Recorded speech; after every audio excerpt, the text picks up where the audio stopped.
Yang pertama sekali, saya menyarankan Anda saran dari laki-laki ke laki-laki.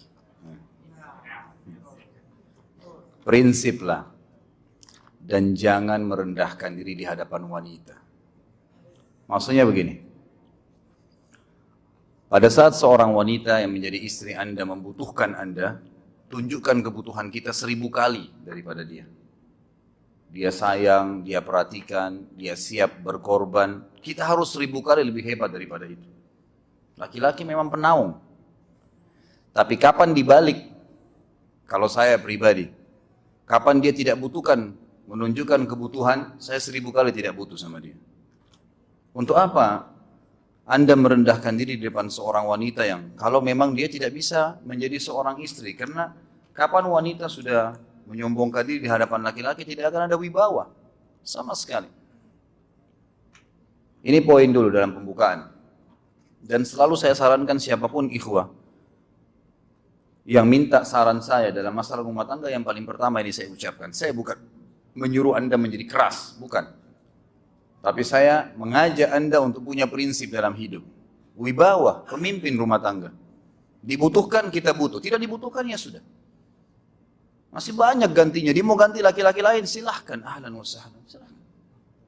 Allah akan gantikan penggantinya yang lebih baik. Dan itu harus bisa kita punya prinsip. Memang begitu.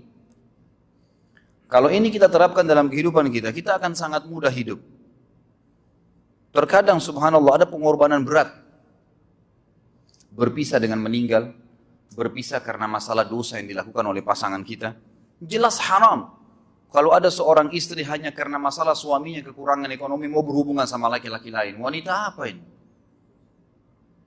Cinta itu pengorbanan, kasih sayang. Bukan hanya pada saat mampu kemudian disayang. Pada saat tidak mampu kemudian ditinggal. Subhanallah. Hati-hati, hukum Allah subhanahu wa ta'ala berlaku. Akhwat, yang jadi istri, ikhwah, yang jadi suami, harus tahu, pasangan kita itu punya Tuhan sebagaimana kita punya Tuhan yang sama. Dan Allah itu maha adil. Memang dalam kehidupan kita, ada naik turunnya. Dan makna cinta adalah pengorbanan, itu sebenarnya.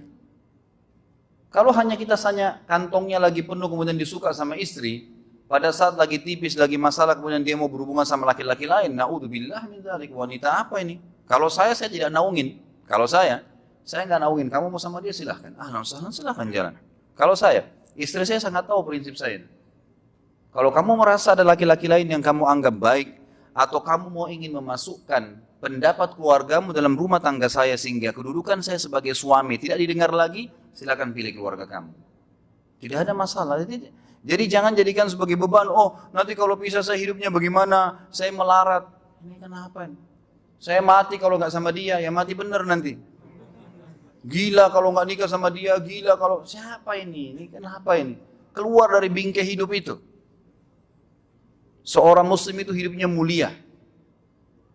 Dia dihormatin, dia menghormatin. Dia dihina, tinggalkan.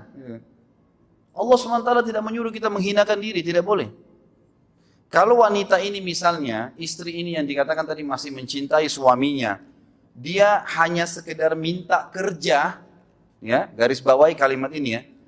Dia hanya sekedar minta kerja untuk membantu nafkah rumah tangga, ahlan wa sahlan, jempol.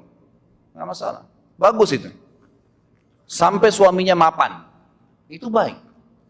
Tapi dalam kondisi masih status istri punya hubungan sama laki-laki lain, na'udzubillah min dzalik. Mana ghirah? Mana kecemburuan positif yang telah Allah pelihara dalam diri kita? Enggak boleh.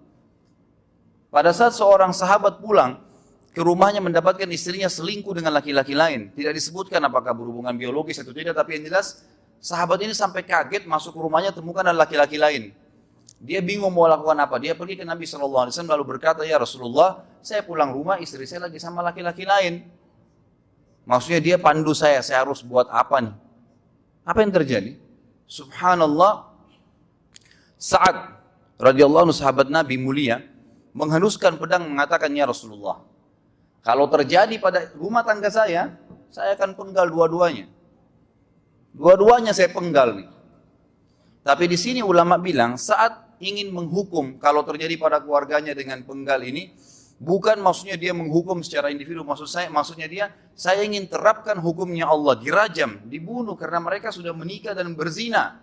Hukum Allah terapkan, kemuliaan agama harus ada. Harus begitu. Seorang istri yang mau tinggal di bawah naungan kita sementara kita sudah berkorban di bawah terik matahari, sudah bekerja, sudah memilih dia dari sekian banyak wanita, kemudian dia mau berkorban, hormatin dia, junjung dia, lindungin dia. Rangkul dia, gitu kan? Bela dia, memang harus begitu. Tapi kalau masih dalam naungan, kemudian sedikit himpit masalah ekonomi lalu berhubungan sama laki-laki lain, naudzubillah, jangan dipertahankan. Berbahaya sekali, gitu kan? Jangan Anda menjadi laki-laki lemah. Gitu. Saya kemarin ditelepon oleh 2 orang sekaligus, subhanallah. Sahabat dekat telepon kepada saya, laki-laki. Ustaz, maaf mau ngomong sebentar. Baik, silahkan. Ustadz, saya ini, istri saya pulang ke rumah ke kampung ayahnya ibunya karena alasan mau ngurus ayah dan ibunya. Akhirnya saya sama anak-anak ditinggal di sini sendiri. Setiap kali saya panggil pulang, dia bilang, sudahlah saya nggak mau pulang. Kalau mau nikah lagi silahkan. Dia bahasakan begitu. Bagaimana sarannya Ustadz? Saya bilang nikah lagi. Dengan tegas saya bilang, nikah lagi. Kalau tidak terbuka pintu fitnah. Perempuan itu kenapa harus pilih orang tuanya? Tidak boleh secara syar'i, nggak boleh. Sudah menerima akad nikahnya seorang laki-laki, laki-laki itu yang dinomorsatukan di atas ayahnya, nggak ada alasan. Kalau suami izinkan boleh urus orang tua, kalau nggak bisa, nggak diizinkan tidak boleh, nggak boleh. Bagaimana dia tinggalkan suaminya sama anaknya? Kaget itu saya katakan begitu. Iya, bahkan sekarang hukum poligami sudah wajib bagi Anda, nggak boleh. Wajib sekarang. Ini ragu mau melangkah, seakan-akan poligami itu dosa. Padahal dia ditinggal oleh istrinya. Bagaimana bisa ini? Ada laki-laki seperti ini gak punya prinsip. Harus melangkah. Dia sudah dapat jawaban saya dikasih. Ini Ustaz, teman saya juga mau bicara. Masalahnya sama lagi. Ustaz, istri saya tinggalkan saya, Ustaz kayak mau menangis. Sebentar, jangan pakai nangis laki-laki. Apa ini cengeng? Ditinggal wanita nangis, subhanallah. Orang nangis itu ditinggal meninggal Rasulullah SAW, ketinggalan sholat subuh berjamaah, itu nangis. Nggak jadi jihad, nah itu nangis. Ditinggal perempuan nangis, la ilaha illallah. Allah ciptakan perempuan lebih banyak daripada laki-laki. Ini bukan menurunkan martabat perempuan ya. Artinya, harus seorang pemimpin itu punya wibawa, nggak bisa. Kalau nggak akan dianggap remeh nanti. Istri itu dinaungin, dilindungin, dididik, diberikan haknya ia. Berikan berlipat-lipat penghormatan sebagaimana dia berikan satu penghormatan, nggak apa-apa. Tapi jangan sampai menginjak martabat seorang pemimpin, nggak boleh. Akhirnya saya sampai bilang sama dia, akhi, ambil keputusan. Kamu mau balik sama saya berumah tangga di sini atau kamu pilih rumah orang tua kamu? Oh, saya pilih orang tua saya, baik, saya ceraikan kamu sekarang. Assalamualaikum, tutup telepon. Selesai. Jangan lama-lama. Cengeng sekali. Udah sujud sama Allah, saya masih berat cintanya Allah. Ia minta kepada Allah subhanahu wa ta'ala. Ini gampang dihilangkan dari hati. Sebagaimana dia datang, dia bisa keluar. Gampang itu. Subhanallah ya, jangan terlalu mencintai dunia berlebihan. Kalau saran saya, kalau istri Anda ini tanya baik-baik, kalau kamu bekerja hanya karena mau bantu nafkah rumah tangga sekarang, ahlan wa sahlan, silahkan. Selama pekerjaan halal, antar dia ke tempat kerjanya. Muliakan dia, jaga, jemput pada saat pulang. Anda pembelahnya, begitu. Tapi kalau berhubungan sama laki-laki, ada subhanallah suami, depannya dia, istrinya telepon laki-laki lain, dan dia menerima itu. Mana ini? Dalam agama haram. Wallah haram itu hukumnya. Nggak boleh. Itu namanya the youth dalam agama.